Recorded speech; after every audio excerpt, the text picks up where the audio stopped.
हिची दान देगा देवा तुझा विसरण व्हावा गुण गायीन आवडी हीच माझी सर्व जोडी। हिंदू धर्मामध्ये असलेला परमोच्च ग्रंथ ज्याला वेद म्हणण्यात येतं,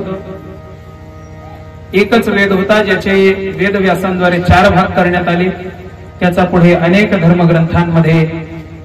खंड परखंड परिहार देऊन विस्तृत व्यापक स्वरूपामध्ये ते ज्ञान आपल्यापर्यंत पोहोचवण्यात आलं। त्या वेदावरचं कवित्व करून, वेदावरती भाष्य करून, किंबहुना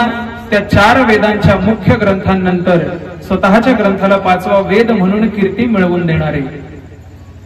जगात असंख्य गुरु झाले त्या सर्वांच्या बापाचाही बाप झालेला, देहूमध्ये राहून आपल्या आयुष्यामध्ये माणूसच देव आहे किंवा देव माणसामध्ये येऊन कीर्ती करतो किंवा माणूस आपल्या सेवेद्वारे भगवंत पदापर्यंत पोहोचू शकतो असा आत्मा आणि परमात्म्याचा मिलाप स्वतःच्या आयुष्यातून घडवून देणारे, आपल्या संसाराचं उदाहरण म्हणून प्रत्येक अभंगामध्ये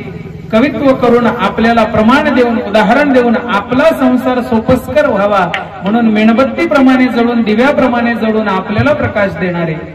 चंदनापरी स्वतःचं आयुष्य झिजवून